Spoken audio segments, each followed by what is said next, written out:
Once upon a time, on the edge of the deep woods, lived a young lady who always wore a hood of scarlet. Because of this, she was called Red Riding Hood. One day, her mother, who was an herbalist, decided to move deeper into the woods to get at the potent ingredients that grew there, but did not want to subject her daughter to the grave dangers that lurked in the shadows. So she left Red Riding Hood with her uncle. But the Hood's uncle was a stern man and put Red Riding Hood in a corset made of iron, saying she would only be allowed to visit her mother when she was big and strong enough so that the corset would fall off of her. She hated it and smashed it with her bare fists every night in hopes that it would break free so she could go see her mother. One day, many weeks later, the corset finally broke, and so her uncle let her go.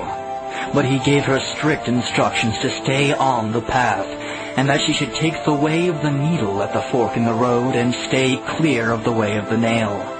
She agreed at once and set off on her journey.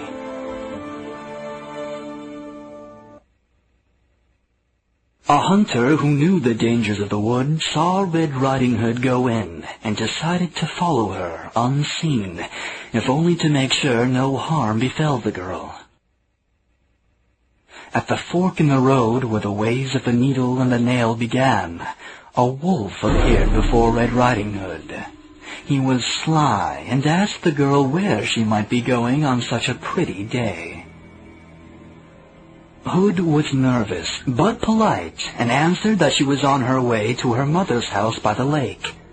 The wolf told her that he knew both ways well, and suggested that Hood might get there faster if she went by the way of the nail. Red Riding Hood was doubtful of the wolf, but took the advice anyway, for who would know the woods better than a wolf? But as she went down the path, the wolf grinned and made haste down the quicker way, the way of the needle, to get to the lake and the house of Hood's mother first. But it happened that the hunter had been nearby in the bushes and heard everything. He of course saw through the wolf's plan and decided to follow the wolf.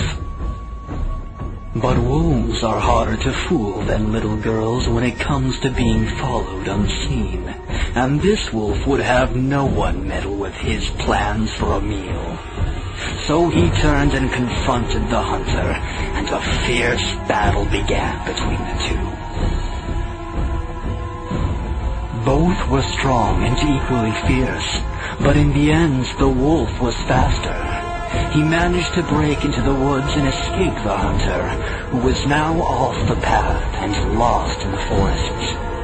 Unhindered, the wolf made it to the lake and killed Hood's mother in her own home, just as Red Riding Hood made her way out of the way of the nail. Thinking fast, the wolf cleaned up as fast as he could and dressed himself in one of the mother's nightgowns. He finished his disguise just as Hood knocked on the door 3 times. With a cloyingly sweet voice, he told her to come in. Red Riding Hood was hungry from her long walk through the woods, so she asked her mother for something to eat. The wolf told her that there was food and drink for her on the kitchen table, and so she went to eat.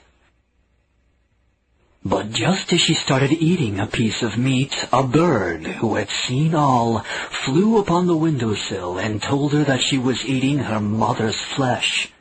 Red Riding Hood looked at the wolf and said, "Mother, there's a bird that says I'm eating your flesh." The wolf said, "Throw a hat to that nasty bird. He tells you lies." But the bird had already flown off. Red Riding Hood then took a big drink from a glass of wine. She almost emptied it when a cat, who also saw it all, told her not to be foolish. She was drinking her own mother's blood. This unnerved Hood, who told the wolf, "Mother, your cat told me I was drinking your blood." The wolf said, "Toss a shoe at that cat. Yackie is good for nothing. But by then the cat had left the house to look for another home. And so Red Riding Hood finished the rest of her meal undisturbed. Now, the food and drink had made Hood sleepy, and the wolf suggested that perhaps she should go to sleep. So Red Riding Hood undressed and made ready for bed. But she noticed the wolf standing near her, looking at her with hungry eyes. Only then did she start to notice queer things about her mother. "Mother, look how big your ears are," she said. And the wolf answered, "Without them, I couldn't hear your heart beating nearly so well, my dear." "Mother, look how big your eyes are." And the wolf answered, "It's to see you all the better, my dear." "Mother, look how large your nails are." And the wolf answered, "Without them, I couldn't reach out and touch you, my dear."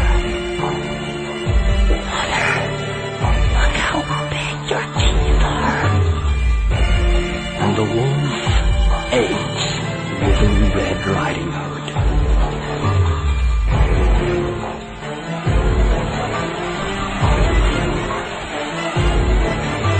The hunter, he arrived at the house and saw what the wolf had done.